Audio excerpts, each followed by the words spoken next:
Dr. Narayana Group of Institutions and iCreate Degree College 100% placement మీ భవిష్యత్తుకి మాది భరోసా.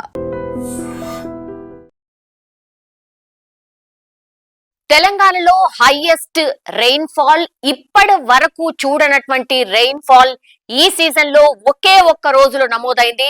అది కామారెడ్డిలో 42 సెంటీమీటర్ల వర్షపాతం నమోదైందంటే మనం ఊహకు కూడా అందదు. మీరు చూస్తోంది కామారెడ్డిని. ఒక్కసారి చూడండి, అసలు సిటీ ఎక్కడుంది అర్థం కానటువంటి సిచ్యువేషన్. కంప్లీట్లీ ఎటు చూసినా నీళ్లే కనిపిస్తున్నాయి. ఇక్కడ కొన్ని లక్షల మంది, అంటే కామారెడ్డికి సంబంధించి నియోజకవర్గంలో ఉన్నటువంటి లక్షల మంది ఈ ఇళ్లలోనే నిన్నటి నుంచి కూడా మగ్గిపోతున్నటువంటి సిచ్యువేషన్. కాసేపటి క్రితమే తీసినటువంటి డ్రోన్ విజువల్స్ ఇవి.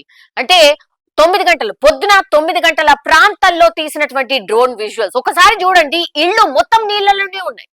కంప్లీట్లీ వాటర్ లో నీళ్లు ఉన్నటువంటి సిచ్యువేషన్ ని మనం చూస్తున్నాం. అసలు రోడ్లేవి, చెరువేది, వాగులేవి, వంకలేవి, అసలు ఎటు పోవాలి జనాలు? ఇందులో ఉన్నటువంటి వాళ్ళ పరిస్థితి ఒక్కసారి ఊహకు కూడా అందట్లేదు. మొత్తం చెరువే, ఎటు చూసినా నీళ్లే, బిక్కుబిక్కుమంటూ పైన, అంటే పై అంతస్తుల్లో అనుకోండి, బంగ్లా పైన వాళ్ళు తలదాచుకున్నటువంటి సిచ్యువేషన్ ఇప్పుడు కామారెడ్డి జిల్లాలో కనిపిస్తోంది. 42 సెంటీమీటర్ల వర్షపాతం నమోదైందంటే రెడ్ అలర్ట్ అంటే ఏంది, రెడ్ అలర్ట్ లో ఎట్లాంటి వర్షపాతం నమోదైతది అనే దానికి ఎగ్జాంపుల్ ఇప్పుడు మనం చూస్తున్నటువంటి ఈ కామారెడ్డికి సంబంధించిన విజువల్ ఇది. అండ్ ఇప్పటికీ కూడా ఇప్పుడు కామారెడ్డి ఆల్రెడీ జల దిగ్బంధంలో ఉంది. అసలు నిన్నటి నుంచి మనం చూస్తున్నాం, స్కూల్లేంటి, లేకపోతే హాస్టళ్ల పిల్లలేంటి, లేకపోతే నివాసాల్లో ఉన్నటువంటి ప్రజల పరిస్థితి ఏంటి, నిన్నటి నుంచి కూడా మనం చూస్తూనే ఉన్నాం. రోడ్లు, ఆర్ఎండ్బికి సంబంధించి అనుకోండి, పంట పొలాలు అనుకోండి, అండ్ చెరువులకు సంబంధించి కట్టలన్నీ కూడా తెగిపోయినటువంటి సిచ్యువేషన్, గండిపడ్డటువంటి సిచ్యువేషన్. అవన్నీ కూడా ఇట్లా నివాస ప్రాంతాల మీద నుంచి వాటర్ ఇంకో వైపు నుంచి ఇంకో వైపు ఫ్లో అవుతున్నటువంటి సిచ్యువేషన్ అయితే కనిపిస్తోంది. 42 సెంటీమీటర్స్ కామారెడ్డి చుట్టుపక్కల పడితే, మెదక్ గాని, నిర్మల్ గాని, నిజామాబాద్ గాని ఆ చుట్టుపక్కల ప్రాంతాల్లో కూడా 20 సెంటీమీటర్ల పైనే వర్షపాతం నమోదైంది. అందుకే కామారెడ్డికి ఇలాంటి సిచ్యువేషన్ వచ్చింది. అంటే దీని పక్కలో ఉన్నటువంటి జిల్లాలే అనుకోండి, నియోజకవర్గాలే అనుకోండి, కంప్లీట్లీ అక్కడ కూడా 20 సెంటీమీటర్ల పైనే వర్షం పడ్డది. కాబట్టి కామారెడ్డిలో హైయెస్ట్ రెయిన్ఫాల్ 42 సెంటీమీటర్స్ నమోదైంది అంటేనే ఒకసారి చూడండి, అపార్ట్మెంట్స్, ఇల్లు, ఇక్కడైతే మీరు చూడండి డేరాలు వేసుకొని ఉన్నటువంటి చాలా ప్రాంతాలు కావచ్చు, అసలు ఏ చెట్టేది, పుట్టేది లేదంటే అసలు ఇళ్ళేవి, మొత్తం ఎటు చూసినా కంప్లీట్లీ వాటర్. ఇక్కడ చూడండి మనుషులు పైన, అంటే అసలు ఈ నీళ్లు ఎట్లా పోవాలి, మనం బయటకు ఎట్లా వెళ్ళాలి, అండ్ నిత్యావసరాల పరిస్థితి అయితే అసలు ఊహకు కూడా అందదన్నమాట. నిన్న మనకు తెలుసు, మనకు కూడా హైదరాబాద్ లో వర్షం పడ్డది, ఎడతెరిపి లేకుండా వర్షం పడుతూనే ఉంది. రాత్రి స్టార్ట్ అయిందైతే నిన్న పొద్దునంతా కూడా వర్షం పడుతూనే ఉంది. దాదాపుగా 4 గంటల వరకు, సాయంత్రం 4 గంటల వరకు వర్షం పడుతూనే ఉంది. మనకు ఒక మోస్తారు మోడరేట్ రెయిన్స్ పడ్డాయి. అంటే 5 సెంటీమీటర్ల లోపే మనకైతే రెయిన్ నమోదైంది హైదరాబాద్ చుట్టుపక్కల ప్రాంతాల్లో. కానీ అటువైపు మూవ్ అయిన తర్వాత, అంటే మెదక్, అట్లాగే కామారెడ్డి, నిజామాబాద్, వీటంతా చూస్తే మాత్రం ఇగో ఈ భీభత్సమే ఎక్కడ చూసినా ఇదే కనిపించింది. ఒకసారి ఎక్కడ ఎంత శాతం వర్షపాతం నమోదైంది అనేది నేను ఒకసారి చెప్పే ప్రయత్నం చేయబోతున్నాను. యాక్చువల్లీ చుట్టుపక్కల ఉన్నటువంటి అన్ని ప్రాంతాల్లో కూడా ఇట్లనే వర్షపాతం నమోదైనటువంటి సిచ్యువేషన్ లో ఇప్పుడు నేషనల్ హైవే NH-44 కంప్లీట్లీ ఒకవైపు పూర్తిగా కొట్టుకుపోయినటువంటి పరిస్థితి అయితే ఉంది. పూర్తిగా రహదారిని అంతా కూడా కంప్లీట్లీ మూసివేసి డైవర్ట్ చేస్తున్నటువంటి సిచ్యువేషన్ అయితే కనిపిస్తోంది. ఇంకోవైపు ఏమో ఇప్పుడు వీళ్ళని రెస్క్యూ చేయడానికి ఎంతమందిని రెస్క్యూ చేస్తారో ఏంటో తెలియదు, కానీ బండి సంజయ్, మనకు తెలుసు కేంద్ర మంత్రి బండి సంజయ్ హెలికాప్టర్లను రిక్వెస్ట్ చేశారు. అంటే అక్కడ ఉన్నటువంటి వాళ్ళు అత్యవసరమైనటువంటి సిచ్యువేషన్లు, ఎమర్జెన్సీ ఎవరిదైనా ఉంటే కూడా లిఫ్ట్ చేయడానికి హెలికాప్టర్ సహాయం కోరుతూ ఉన్నారు. దానికి సంబంధించి కూడా ఒకవైపు రివ్యూ నడుస్తోంది. ఇంకోవైపు ఏమో పూర్తి స్థాయిలో కామారెడ్డి, ఆ తర్వాత మెదక్, ఆ చుట్టుపక్కల నిర్మల్, నిజామాబాద్, ఇవన్నీ ప్రాంతాలు కూడా ఇంత బీభత్సకరంగా కాకపోయినా 20 సెంటీమీటర్ల పైనే వర్షపాతం నమోదైంది. ఎక్కడెక్కడ ఎంత నమోదైంది అనేది ఒక్కసారి చెప్పే ప్రయత్నం అయితే చేయబోతున్నాను.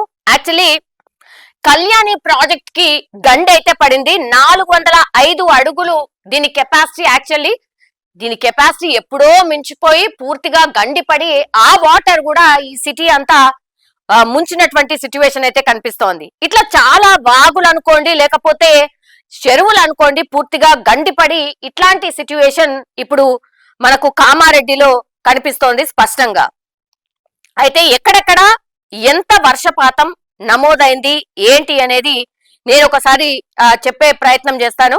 కామారెడ్డి బిక్నూరులో 27.9 సెంటీమీటర్లు పడ్డది.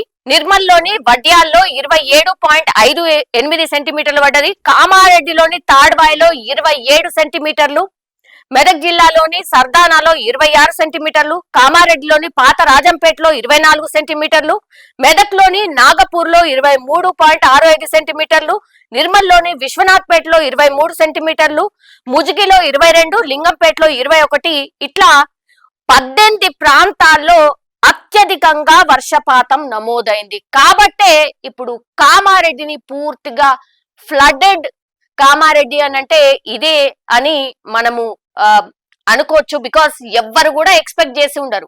తెల్లవారుజామున అంటే నిన్న తెల్లవారుజామున 4 గంటలకు ఇట్లాంటి వరదను చూశారు అని అంటే ఇప్పటికి కూడా కామారెడ్డి ప్రజలు ఇదే వరదలో ఉన్నారు. ఇప్పుడు మళ్ళా అక్కడ వర్షపాతం నమోదవుతోంది. అండ్ మళ్ళీ భారీ వర్షం పొద్దున 6 గంటల నుంచి మళ్ళీ భారీ వర్షం పడుతుంది. ఊహించుకోండి ఒక్కసారి, ఆల్రెడీ వరదలో ఉన్నారు, మళ్ళీ అక్కడ భారీ వర్షం పడుతోంది. ఇంకో 2 రోజుల పాటు వర్షాలు ఉన్నాయి అనేది వెదర్ ఎక్స్పర్ట్స్ చెప్తున్నటువంటి మాట. సో ఒకసారి పిడుగు మీద ఇంకో పిడుగు పడితే ఎట్లుంటదో అట్లాంటి పరిస్థితిలో ప్రస్తుతం కామారెడ్డి ప్రజలు ఉన్నట్టు లెక్క. ఇప్పుడు మీరు ఊహకు కూడా అందదన్నమాట. పంట నష్టం ఏందో తెలియదు, ఏమంటారు బర్లు గొర్రెలు, ఈ నష్టం ఏంటో అసలు తెలియదు. గండి అంటే పూర్తిగా చెరువులకు గండ్లు పడ్డాయి, అదే ఆ పరిస్థితి ఏంటో తెలియదు. నేషనల్ హైవే 44 మునిగిపోయింది. ఒకవైపు పూర్తిగా రాకపోకలు బంద్ అయిపోయాయి, చాలా కిలోమీటర్ల మేర వాహనాలు నిలిచిపోయాయి. అంటేనే మనకు ఊహకు కూడా అందదు అట్లాంటి సిచ్యువేషన్ ఆర్ అట్లాంటి భయంకరమైన పరిస్థితుల్లో ఇప్పుడు కామారెడ్డి ప్రజలు ఫేస్ చేస్తున్నటువంటి సిచ్యువేషన్ అయితే కనిపిస్తోంది. R&B, revenue as well as ఇప్పుడు డిజాస్టర్ కి సంబంధించిన మేనేజ్మెంట్ టీం ఏదైతే ఉంటుందో, NDRF అనుకోండి, DRF అనుకోండి, అసలు ఆల్మోస్ట్ అన్ని టీమ్స్ కూడా ఇక్కడే డిప్లాయ్ అయి ఫస్ట్ ప్రాణ నష్టం జరగకుండా ప్రజల్ని ఎట్లా కాపాడాలి అనేది ముందుగా చేపడుతున్నటువంటి చర్యలుగా ఇప్పుడు సీఎం కూడా కంప్లీట్లీ ఆదేశాలు జారీ చేసిన సిచ్యువేషన్ అయితే కనిపిస్తోంది. సీతక్క అట్లాగే TPCC చీఫ్ మహేష్ కుమార్ గౌడ్ పూర్తిగా ఏరియల్ సర్వే చేసి అక్కడ ఉన్నటువంటి అధికారులను, కలెక్టర్లని పూర్తిగా ఆదేశాలు జారీ చేశారు.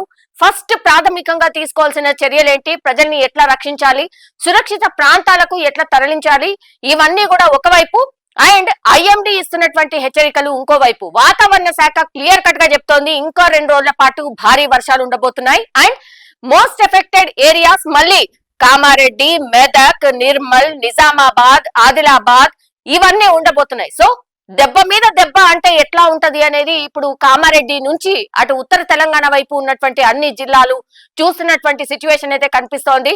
సో మానిటర్ అయితే పూర్తి స్థాయిలో చేస్తోంది రాష్ట్ర సర్కార్. ఇంకా కూడా ఆ చర్యలు సరిపోవు, ఇంకా ఏం తీసుకోవచ్చు ఏంటి అనే ఆలోచనలో ప్రభుత్వం ఉన్నట్టుగా స్పష్టంగా కనిపిస్తోంది. పూర్తిగా రెడ్ అలర్ట్ జోన్ లోనే మళ్ళీ ఈ జిల్లాలు ఉన్నాయి కాబట్టి ఎట్లాంటి చర్యలు తీసుకోవాలి ఏంటి అనేది కూడా ప్రభుత్వం పూర్తి స్థాయిలో సన్నద్ధమైనటువంటి సిచ్యువేషన్ అయితే కనిపిస్తోంది. ఇది మనం చూస్తోంది కంప్లీట్ పిక్చర్ ఆఫ్ కామారెడ్డి. అత్యంత ఘోరమైన దారుణమైన పరిస్థితిలో ప్రస్తుతం మనం చూస్తోంది కామారెడ్డి జిల్లాని. నిజంగా ప్రస్తుతం ఉన్నటువంటి సమాజం దేనికి ప్రయారిటీ ఇస్తుంది? ఆర్థిక సంబంధాల చుట్టూ మాత్రమే తిరుగుతోంది. మళ్ళీ ఎన్నికలంగానే చాలా విరక్తి కలుగుతున్నాం. మంచి అనిపిస్తుంది కదా, లేడీస్ కూడా ఛాలెంజింగ్ జాబ్స్ చేసినప్పుడు చాలా బాగుంటది. ట్రాఫిక్ అసిస్టెంట్స్ గా నియమించిన ట్రాన్స్జెండర్స్ అందరితో సాల్యూట్ చేయించుకుంటున్నారు. ఫుడ్ డెలివరీ ఇవ్వటానికి వెళ్ళినటువంటి డెలివరీ బాయ్ అనిల్ పై కళ్ళ ముందు